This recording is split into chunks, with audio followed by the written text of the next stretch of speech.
Welcome back to Headlines Now. The state of Tamil Nadu was shocked out of their normal life when the news came in that one of the Coimbatore siblings who was kidnapped was in fact raped and then murdered. But what drew the attention of the national media eyeballs was when Dutch national Will Hume was caught and arrested here in Chennai.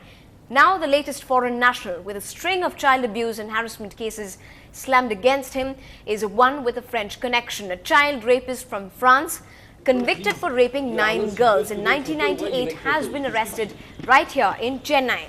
53-year-old Jack Fernandez, aka Eric Martin, had gained entry into India through Nepal and was staying right here in the city. In fact, he had been on the run ever since he was convicted in France and was also on the Interpol's most wanted list. But as of now, Martin has been remanded to the Pural prison for 15 days' time.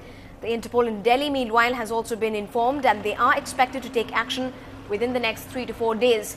Chennai's division of the CBCID is probing several charges against his illegal entry to the nation. They're also, meanwhile, talking to Nepal and the Sri Lankan High Command as the accused had held extended visas in both countries. Right now, we don't have any charge against him. Right now, our job, and see, it's an Interpol reference. It is a request from the Interpol. On their request, we have effected the arrest, and now he is in the Pulal jail. He will be taken to Delhi. There is a special court, and there also they are not going to try him. A French team comes, a team from France comes. After completing the formalities, they are going to hand this fellow to the French team. So while the World Day for Prevention of Child Abuse is barely a day away, children who are the apple of their parents' eye continue to be targets of child sexual abuse and constant harassment, at least here in this part of the country. But joining me tonight on the show is Councillor Magdalene Jayaratnam. Welcome to the show. First of all, in most of the cases that we have observed, if it was a foreign national, the person had ensured that he was someone who had positioned himself in the neighborhood as someone friendly, known the language and perhaps established himself in a good job as well. So as a community, do you think Chennai is very vulnerable when it comes to cases like this? I don't think any particular city is vulnerable. I think all our children are vulnerable. Absolutely. Because it's not, a particular city. And if you look at child abuse, any part of the world, including our own country, it's just that the person who is an abuser always establishes trust with the child. Yes. So there is some form of a relationship that happens, either as a friend, as a family member, as a parent even sometimes.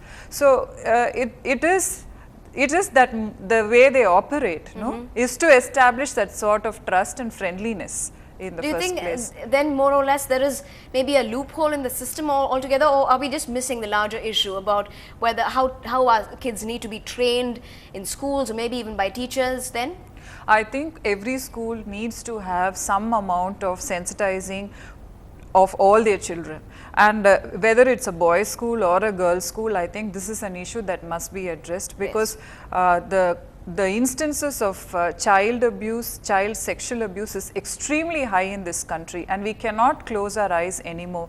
We've got to open our eyes, address these issues head on. Right. There's no point in just pushing it under the carpet anymore and thinking that by bringing up issues like this that we are encouraging children. That's a usual myth. Just recently there was a meeting with the Commissioner of Police Greater Chennai and several headmasters in the school. But apart from the heads of such institutions being addressed, do you think even children should be sensitized, all whatever their must be age? I mean, sensitized, because there's also cases of minors also acting in a way with children as well. So there is a kind of a case that's being felt in that kind of sense as well. Yes, I think sensitizing children, no matter what age appropriate information and sensitizing is very important. And I think all schools must have counselors. I think that has become a priority these days, because children, we have counselors placed in different schools, and we find that children come up with host of issues, not just abuse, any kind of issue, and I think that's very important. Do you think that's missing nowadays in the schools that Not all schools have it, but I think it's very important, because schools that do have counselors definitely are a step further, So I think counselors are very, very important.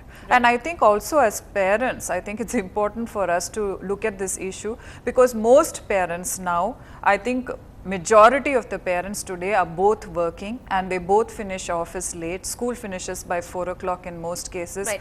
Most of the time they say that they don't have time, parents, but you yourself are a parent. Yes. Have you tried talking to your children? Have you made time for I them? think I have, I'm working from home now because I know the importance of, spending enough time at home and encouraging my daughter to talk. But I'm saying that this is a very important thing as part of parenting, that all parents do encourage children to talk about anything that is bothering them or worrying them. And it is a matter that's sensitive to them and has to be touched upon as soon, as early as possible. Right? Definitely. Thanks very much, Ms. Magdalene, for Thank joining you. us on Headlines today. It's been a pleasure talking to you this Thank evening. you. Well, moving to news that still relates to the family, but the first family in the state, in fact. While in some parts of the world, the announcement of Prince William's wedding to Kate Middleton may be of huge interest, back here in the state, Madurai is going busy with its own wedding. The town is in complete wedding finery for the marriage of DMK chief M. Karunanidhi's grandson and Union Chemicals Minister M.K. Arigiri son Durai Dayanidhi. The entire family of Karunanidhi and the who's who in Tamil Nadu, including actors like Rajinikanth and Kamal Hassan, are likely to participate in that big fat wedding. The groom himself is a producer, so there are many stars who are likely to be attending that big wedding. But politically too, the stage is being set for various senior Congress leaders to arrive in a show of strength, with the DMK post the Spectrum Raja debacle. While the father of the groom, Arigiri, had personally invited the President, the Prime Minister Dr. Singh and the UPA chairperson Sonia Gandhi, they are most unlikely to attend. But this wedding is expected to lift the spirit of the DMK after one of its key leaders, A. Raja, was forced to resign from the Union Cabinet following several allegations and findings in the 2G scam. This is Headlines Now. Still ahead on the bulletin, it's the K-turn for Bollywood now. Tamil films are making a mark in more places.